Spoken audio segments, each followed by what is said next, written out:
Hello, this is Jagan from growth data. இந்த வீடியோவில் நம்ம வந்து சீக்வல் இன்டர்வியூ கொஸ்டின்ஸ் பற்றி பார்த்துட்ருக்கோம். ஸோ ஒவ்வொரு வீடியோலையும் ஒரு கொஸ்டின் எடுத்து டீட்டெயிலாக பேசிகிட்டு இருப்போம். இந்த வீடியோவில் வந்து நமக்கு ஒரு ஃபுட் ஆர்டரிங் ஆப்பில் இருந்து சில டேட்டா இருக்குது. ஸோ அதில் வந்து நமக்கு வந்து இம்மீடியட் ஆர்டர்ஸ் இருக்குது, சிலது ஷெட்யூல்டு ஆர்டர்ஸ் இருக்குது. ஸோ ஒவ்வொரு நாளும் எத்தனை பர்சன்டேஜ் ஆஃப் ஆர்டர்ஸ் வந்து இம்மீடியட் ஆர்டர்ஸ் அப்படிங்கிறத பார்க்க போகிறோம். ஸோ முதல்ல டேட்டாவை பார்க்கலாம், அப்புறம் கொஸ்டினை பற்றி டீட்டெயிலாக பேசுவோம். ஸோ இந்த வீடியோ வந்து தமிழ் சீக்வல் இன்டர்வியூ கொஸ்டின்ஸ் அப்படிங்கிற பிளேலிஸ்ட்டில் டேக் ஆகிருக்கும். நம்ம இந்த கோடெல்லாம் பண்ணுவோம் இல்லையா, இந்த எல்லா கோடுமே வந்து கிட்டப்பில் போஸ்ட் ஆகிருக்கும். அந்த கிட்டப் லிங்க் வந்து நமக்கு இந்த வீடியோவோட டிஸ்கிரிப்ஷன் பார்ட்டில் இருக்கும். ஃபஸ்ட்டு நம்ம வந்து கொஸ்டினை பார்க்கலாம், அதுக்கப்புறம் மற்றதெல்லாம் டீட்டெயிலாக பேசுவோம். ஸோ இதான் வந்து டேபிள், டெலிவரிங்கிற ஒரு டேபிள். ஸோ இந்த டேபிளில் வந்து டெலிவரி ஐடி இருக்குது, கஸ்டமர் ஐடி இருக்குது, order date and delivery preferred delivery date, 4 columns இருக்குது. ஸோ இதில் வந்து டெலிவரி ஐடி வந்து யூனிக் ஐடென்டிஃபையர். இந்த டேபிளை நம்ம க்ரியேட் பண்ணிக்கலாம். ஸோ இதில் வந்து எந்த கஸ்டமர் என்னைக்கு ஆர்டர் பண்ணியிருக்காரு, என்னைக்கு வந்து டெலிவரி பண்ண சொல்லியிருக்காரு. ஸோ இந்த 4 இன்ஃபர்மேஷன் இருக்குது. ஸோ டெலிவரி ஐடி வந்து யூனிக்ங்கிறதுனால இந்த நம்பர்ஸ் வந்து ஒவ்வொரு ஆர்டருக்கும் யூனிக்காக இருக்கும், டூப்ளிகேட்ஸ் இருக்காது. ஆனால் இப்போ பார்த்தீங்கன்னா கஸ்டமர் 1 வந்து 5வது மாதம் 14ஆம் தேதி ஆர்டர் பண்ணியிருக்காரு. அதே மாதிரி அதே நாளில் இன்னொரு ஆர்டர் பண்ணியிருக்காரு. ரைட். ஸோ கஸ்டமர் லெவலில் டூப்ளிகேட் இருக்கலாம், ஆனால் டெலிவரி ஐடியில் வந்து டூப்ளிகேட்ஸ் இருக்காது. ஓகே, இப்போது டேபிளை க்ரியேட் பண்ணியாச்சு. இப்போ நம்மகிட்ட என்ன சொல்கிறாங்கன்னா, இங்கே இருக்க டேட்டாவில் வந்து ஆர்டர் டேட்டும் டெலிவரி டேட்டும் ஒரே மாதிரி இருந்துச்சுன்னா, ஒரே நாளாக இருந்துச்சுன்னா அது வந்து இம்மீடியட் டெலிவரி.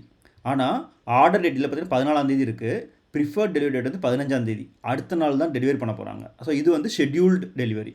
ஸோ நம்ம பார்க்க வேண்டியது என்ன அப்படின்னா, இது ரெக்கார்டில் இப்போது ஒவ்வொரு நாளும் இப்போ 14, 15, 16, 17 4 நாள் டேட்டா இருக்குது. ஸோ இதில் வந்து இதை பார்த்திங்கன்னா இது வந்து ஷெட்யூல்டு இல்லையா. மற்ற ரெண்டுமே வந்து same day delivery, so immediate. So இதில் பார்த்திங்கன்னா மொதல் ஆர்டர் வந்து ஷெட்யூல்டு, மற்ற 2 ஆர்டர் டேட்டும் ப்ரிஃபர்ட் டெலிவரி டேட்டும் ஒரே மாதிரி தான் இருக்குது, ஸோ இம்மீடியட். ஸோ இதில் வந்து ரெண்டுமே இம்மீடியட்டு, இதில் ரெண்டுமே ஷெட்யூல்டு. ரேஷியோ வைஸ் பார்த்திங்கன்னா 3ல் 2 வந்து இம்மீடியட், அதனால் இது வந்து 66%, 66.67 இல்லையா, 66 or 67 ரவுண்ட் அப் பண்ணலாம். ஸோ இதில் வந்து அதே மாதிரி தான் 3 ரெக்கார்டில் 2 வந்து இம்மீடியட், அதனால் இம்மீடியட் பர்சன்டேஜ் பார்த்திங்கன்னா 66.67%. இதில் பார்த்திங்கன்னா இருக்கிறது ரெண்டுமே இம்மீடியட், அதனால் இதோட ரேஷியோ வந்து 100% இம்மீடியட். இதில் இருக்கிறது ரெண்டுமே ஷெட்யூல்டு, அதனால் இது வந்து 0%. ஸோ இதுதான் ரேஷியோ. ஸோ இதை வந்து நம்ம சீக்வலில் பண்ணணும். அது எப்படி பண்ணலாம் அப்படின்னா 3 ஸ்டெப்பாக பண்ணணும். மொதல் ஸ்டெப் வந்து ஒரு நாளைக்கு டோட்டலாக எத்தனை ஆர்டர் இருக்குது அப்படிங்கிறது ஒரு கவுண்ட்டு. ரெண்டாவது அந்த டோட்டலில் எத்தனை வந்து இம்மீடியட் அப்படிங்கிறது. ஸோ ரெண்டையுமே கண்டுபிடிச்சிட்டோம் அப்படின்னா மூணாவது வந்து ரேஷியோ, இம்மீடியட் பை டோட்டல், அது வந்து ரேஷியோவாக இருக்கும். பர்சன்டேஜ் பண்ணணும்னா இன்ட்டு 100 போட்டிங்கன்னா பர்சன்டேஜ் ரேஷியோ வந்துடும். ஸோ இந்த 3 ஸ்டெப்பில் தான் இதை கண்டுபிடிக்க போகிறோம். ஸோ நம்ம பண்ணதை இப்போ அப்படியே வந்து ஒரு சீக்வலாக கன்வெர்ட் பண்ண போகிறோம். முதல்ல வந்து டோட்டல் ஆர்டர்ஸ் எவ்வளவு அப்படிங்கிறத பார்க்கணும். செலக்ட் ஃப்ரம் டெலிவரி டேபிள் இல்லையா. ஸோ எனக்கு என்ன வேணும், ஆர்டர் டேட், அப்புறமா கவுண்ட் ஆஃப், இது வந்து டெலிவரி ஐடி வந்து யூனிக், அதனால் டிஸ்டிங் தேவையில்லை, டெலிவரி ஐடி.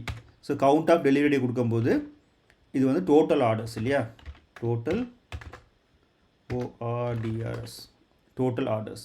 இது வந்து அக்ரிகேட் ஃபங்க்ஷன் யூஸ் பண்ணிக்கிறதுனால group by order date. So இதை ரன் பண்ணும்போது நமக்கு 14ஆம் தேதி 3 ஆர்டர், 15ஆம் தேதி 3 ஆர்டர், 16, 17 வந்து 2 ஆர்டர் இருக்குது. இது குட். ஸோ இருக்கிற ஆர்டரில் எது வந்து இம்மீடியட் இல்லையா. ஸோ அதுக்கு வந்து இதே சீக்வலை யூஸ் பண்ண போகிறோம். எக்ஸ்ட்ராவாக ஒரு கண்டிஷன், இம்மீடியட்னா என்ன condition, where the order date வந்து equal to preferred delivery date இல்லையா, கஸ்டமர் ப்ரிஃபர்ட் டெலிவரி டேட். என்றைக்கு அது சேமாக இருக்குதோ அது வந்து இம்மீடியட். ஸோ இதை ரன் பண்ணும்போது நமக்கு 14 and 15ல் 2 இருக்குது, 16 2 ஆமாம் 16 2 இல்லையா. ஸோ இதில் 3 4 வந்து 2 ரெக்கார்டு வந்து இம்மீடியட் டெலிவரி. ஸோ இதில் வந்து ஒன்று வந்து ஷெட்யூல்டு, இதுலேயும் வந்து ஒன்று ஷெட்யூல்டு, இதில் வந்து எதுவுமே கிடையாது, இது ரெண்டுமே ஷெட்யூல்டு. பார்த்திங்கன்னா 517 வந்து எந்த ரெக்கார்டுமே இருக்காது. ஸோ எனக்கு வந்து 517 0% ஆஃப் இம்மீடியட் டெலிவரி. ஸோ இப்போ 2 டேட்டா செட் இருக்குது இல்லையா, இதையும் சேவ் பண்ணி வச்சுக்கலாம். ஸோ இது 2 டேட்டா செட்டையும் இப்போ கம்பைன் பண்ண போகிறோம். டோட்டல் டெலிவரியும் இது வந்து இம்மீடியட் டெலிவரி இல்லையா. ஓகே, இப்போது அது ரெண்டையுமே வந்து நம்ம ஒரே கோடியில் கொண்டு வர போகிறோம், IMME.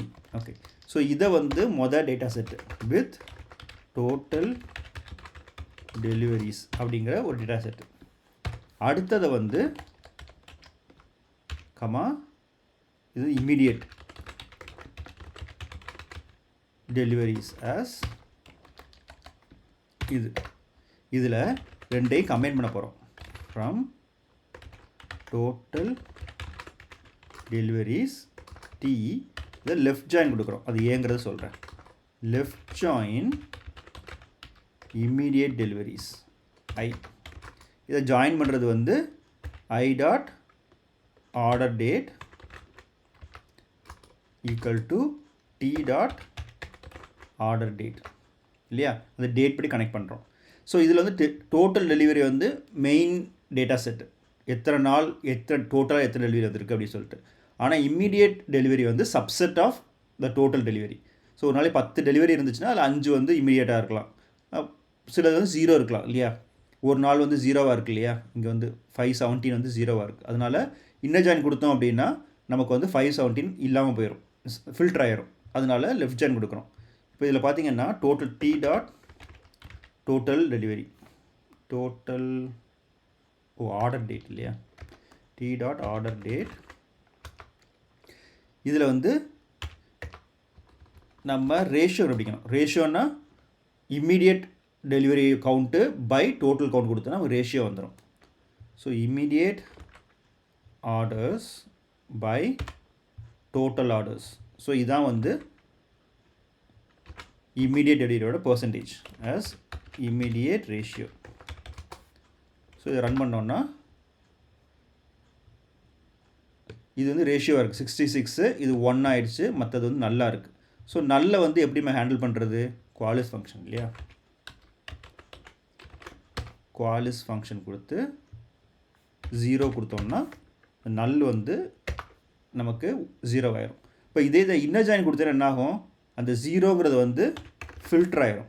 ஏன்னா எதெல்லாம் டோட்டல்லையும் இம்மீடியட்லேயே இருக்குது அது மட்டும்தான் எடுத்துகிட்டு வரும் இல்லையா. ஸோ அதனால் நம்ம இன்னர் ஜாயின் கொடுக்குறது இல்லை, லெஃப்ட் ஜாயின் கொடுக்குறோம். இன்னொன்று டோட்டல் டெலிவரி தான் வந்து மெயின் டேபிள், அதனால் அதை ஃபஸ்ட்டு கொடுக்குறோம். இம்மீடியட் டெலிவரி வந்து லெஃப்ட் ஜாயினில் செகண்டரியாக கொடுக்குறோம். மாற்றி கொடுத்தோம்னாலும் தப்பாயிரும், அந்த 4th ரெக்கார்டு வந்து ஃபில்டர் ஆயிரும்.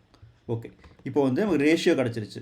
இதை பர்சன்டேஜை மாற்றணும் அப்படின்னா இன்ட்டு 100 இல்லையா, இன்ட்டு 100 கொடுத்தோம்னா நமக்கு வந்து பர்சன்டேஜ் வந்துருச்சு. இதை round up to 2 decimal place அப்படின்னா ரவுண்ட் 2 டெசிமல் பிளேஸுக்கு ரவுண்ட் அப் ஆகிடுச்சு. ஸோ இது 100% எங்கள் அவுட்புட். நான் அவுட்புட்டு கொடுக்கலையா. ஸோ எக்ஸ்பெக்டட் அவுட்புட் வந்து நமக்கு இப்படி இருக்கணும். Let me put it here. So 5 okay 5 இது 14 இல்லையா, 14 15 16 17. ஸோ 14 15 16 17 கரெக்டாக வந்துருச்சு. ஸோ ஆன்சர் கரெக்டாக வந்துருச்சு. ஆனால் அது பார்த்திங்கன்னா டெலிவரி டேபிளில் 2 தடவை யூஸ் பண்ணுறோம். சீக்வலும் ஆல்மோஸ்ட் சேம்.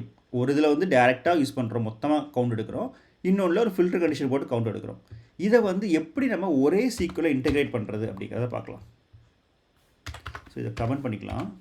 நான் அதே சீக்வலை காப்பி பண்ணுறேன், அதை வந்து அப்படியே வந்து நம்ம 2 CTE டேபிளையும் நம்ம இன்டெகிரேட் பண்ணுறோம். CTE டேபிள் தேவையில்லை இப்போது. ஸோ இது வந்து ஆர்டர் டேட்டு எவ்வளோ கவுண்ட்டு அப்படிங்கிறது இருக்குது ஃப்ரம் இது. 2வது டேபிள் பார்த்திங்கன்னா அதே தான், ஆனால் ஒரு ஃபில்டர் கண்டிஷன் மட்டும் இருக்குது, order date equal to preferred delivery date. So நம்ம இதே கவுண்ட்டை கொடுக்கலாம். இது டோட்டல் ஆர்டர்ஸ் இல்லையா, நம்ம பார்க்க வேண்டியது இம்மீடியட் ஆர்டர்ஸ். அதுக்கு என்ன டிஃப்ரென்ஸு? ஆர்டர் டேட்டும் அந்த ப்ரிஃபர்ட் டெலிவரி டேட்டும் ஒன்று போல் இருந்துச்சுன்னா யூ கன்சிடர் திஸ். இப்போ என்ன பண்ணுறோம்? Case when order date equal to preferred delivery date then you consider the delivery ID. அப்படி இல்லைன்னா ஃப்ரீ விட்ரு எண்டு. ஸோ இது வந்து இம்மிடியேட் ஆர்டர்ஸ் ஆயிடுது. அப்போது எனக்கு இந்த சிடி டேபிள் தேவையில்லை. அடுத்த குறி என்ன பண்ணுறோம்? Calculation. Immediate orders divide by total order நமக்கு இங்கேயே இருக்குது. அதனால இந்த காலத்தை அப்படியே எடுக்கிறோம். எடுத்து immediate orders divided by total orders இந்த கால்குலேஷன் அப்படியே போடுறோம். as காலம் நேம் வந்து இம்மீடியேட் பர்சன்டேஜ். நம்ம இப்போ ரேஷியோவாக இருக்குது, அதை பர்சன்டேஜாக மாற்ற போகிறோம். என்ன பண்ண போகிறோம்? இன்ட்டு 100. ஸோ இந்த ரேஷியோவில் 100 கொடுக்குறோம். அப்புறமா ரவுண்ட் அப் பண்ணோம் இல்லையா, to 2 decimal places. Round to 2 decimal places. So இந்த கால்குலேஷன் தான் இங்கே பண்ணியிருக்கோம். அப்போது இதுவும் எனக்கு தேவையில்லை. ஸோ 3 ஸ்டெப்பாக இருந்ததை ஒரே ஸ்டெப்பாக கொண்டு வந்துட்டோம். இப்போ ரன் பண்ணி பார்ப்போம். நமக்கு அதே அவுட்புட் தான் வருது இல்லையா? 66, 66, 100 and 0. நமக்கு இந்த ஃபஸ்ட்டு 2 பிரேக்கப்ஸ் தேவையில்லை. நம்ம ரேஷியோ மட்டும் தான் கேட்டிருக்காங்க. Percentage, immediate percentage. ஸோ எனக்கு 66, 100, 0 கரெக்டாக வந்துருச்சு. ஸோ 3 ஸ்டெப்பில் பண்ண சிடி டேபிளை இப்போ ஒரே ஸ்டெப்பில் முடிச்சிட்டோம். இங்கே வந்து கவுண்ட் கொடுத்துருக்கோம் இல்லையா? கவுண்ட் இல்லாமல் நம்ம சம் லெவல்லையும் பண்ணலாம். இப்போ கவுண்ட்டுங்கிறது அது டிஸ்டிங்க்ட் டெலிவரி ஐடியா இருந்துச்சு இல்லையா? சில விஷயங்களில் வந்து நம்ம சம் பண்ண வேண்டியிருக்கும். சம் எப்படி பண்ணுவோம்னா, கேஸ் இங்கே இருக்கும்போது 1 கொடுப்போம், எல்ஸ் 0. ஸோ 0 ஆர் 1 ஆயிரும். டெலிவரி டேட்டு கரெக்டாக இருந்துச்சுன்னா 1 இருக்கும், இல்லைனா 0 ஆயிரும். அதை மொத்தமாக சம் பண்ணோம் அப்படின்னா நமக்கு அதே இம்மிடியேட் டெலிவரி கவுண்ட் வந்துடும். இதை ரன் பண்ணாலும் எனக்கு இதே அவுட்புட் தான் வரப்போகுது. இதை கவுண்ட் அவுட் பண்ணிடலாம். இதை ரன் பண்ணுறேன், எனக்கு இதுவும் அதே அவுட்புட் தான் வருது. ஸோ கவுண்ட்டும் சம்மும் பெரிய டிஃப்ரென்ஸ் இருக்க போகிறதில்ல. ஆனால் சம்முன்னு கொடுத்தோன்னா 0 ஆர் 1 பூலியன் ரிசல்ட்டை கொடுத்து அதை வந்து நம்ம சம் பண்ண போகிறோம். கவுண்ட்டுன்னு கொடுக்கும்போது ஏதாவது டிஸ்டிங்க் காலம் இருந்துச்சு. இதில் கவுண்ட் கொடுத்தோன்னா 0 ஆர் 1 தான் வரும். எதை கவுண்ட் கொடுத்தாலும் நமக்கு வந்து ஒர்க் ஆகாது. ஏன்னா 50 ரெக்கார்டு இருந்துச்சுன்னா 25 ரெக்கார்டு வந்து 1, 25 ரெக்கார்டு 0 இருந்துச்சுன்னா கவுண்ட் பண்ணாலும் 50 தான் வரப்போகுது. அதனால் கவுண்ட் ஒர்க் ஆகாது. இங்கே சம் தான் கொடுப்போம். இங்கே வந்து டெலிவரி ஐடியா வந்து டிஸ்டிங்காக இருக்கிறதுனால சிம்பிளாக கவுண்ட் கொடுத்து எடுக்கலாம். ரெண்டுமே ஒர்க் ஆகும். ஸோ இந்த கோடை நீங்கள் ப்ராக்டிஸ் பண்ணுறதா இருந்துச்சுன்னா grow with data YouTube channel போனீங்கன்னா இது வந்து தமிழ் சீக்வல் இன்டர்வியூவில் தமிழ் சீக்வல் இன்டர்வியூ கொஸ்டின்ஸ் எங்கே இருக்குது? தமிழ் சீக்வல் இன்டர்வியூ கொஸ்டின் இங்கே இருக்குது. ஸோ இதே இது இங்கிலீஷ் வெர்ஷன் வந்து ஃபஸ்ட்டில் இருக்குது, சீக்வல் இன்டர்வியூ கொஸ்டின் சொல்லிட்டு. ஸோ அந்த ப்ளேலிஸ்ட்டுக்கு உள்ளே போனோன்னா அந்த ப்ளேலிஸ்ட் கரஸ்பாண்டிங் வீடியோஸ் எல்லாமே இருக்கும். அதில் இருக்கக்கூடிய கோடை பார்க்கணுன்னா கிட்டப் லிங்க் வந்து அந்த டிஸ்கிரிப்ஷன் பார்ட்டில் இருக்கும், இங்கே இருக்குது. ஸோ அந்த கரஸ்பாண்டிங் வீடியோவோட சோர்ஸ் கோடு வந்து அந்த லிங்க்கில் இருக்கும். ஸோ இது வந்து அந்த 35வது வீடியோவோடது. இப்போ நம்ம பார்த்துட்டு இருக்கிறது 43. அந்த வீடியோவில் வந்து இந்த லிங்க் இருக்கும். ஸோ க்ரியேட் ஸ்டேட்மெண்ட்டு 45வது, இந்த 43. ஓகே. ஸோ நம்ம இப்போ பார்த்துட்டு இருந்த இந்த க்ரியேட் ஸ்டேட்மெண்ட் இருக்குது. அது எத்தனை இது வந்து ஷெட்யூல்டு, எத்தனை வந்து இம்மீடியேட்னு இருக்குது, ரிக்வயர்டு அவுட்புட். ஸோ நம்ம பார்த்த ப்ரூட் ஃபோர்ஸ் மெத்தட் இது வந்து இன்டர்வியூக்கு செட் ஆகாது. அதனால் ஒரு ப்ராக்டிஸ்க்காக இதை யூஸ் பண்ணிக்கலாம். அப்படி இல்லைன்னா சிங்கிள் சீக்வல்லே அதை பண்ணி முடிச்சிட்டோம். இது வந்து ஃபஸ்ட்டு வந்து கவுண்ட் கொடுத்துருந்தோம், அது சம்மாவும் பண்ணலாம் அப்படிங்கிறது தேர்ட் சீக்வல். ஸோ இந்த கோடெல்லாம் நீங்கள் ப்ராக்டிஸ் யூஸ் பண்ணிக்கோங்க. நீங்கள் க்ரோ வித் டேட்டா வாட்ஸ்அப் சேனலில் ஆட் ஆகணுன்னா வாட்ஸ்அப் சேனல் லிங்க் இதில் இருக்குது. அதை யூஸ் பண்ணி க்ரோ வித் டேட்டா வாட்ஸ்அப் சேனலில் நீங்கள் ஆட் பண்ணிக்கோங்க. இந்த வீடியோ பிடிச்சிருக்குன்னு நினைக்கிறேன். தேங்க்ஸ் ஃபார் வாட்சிங்.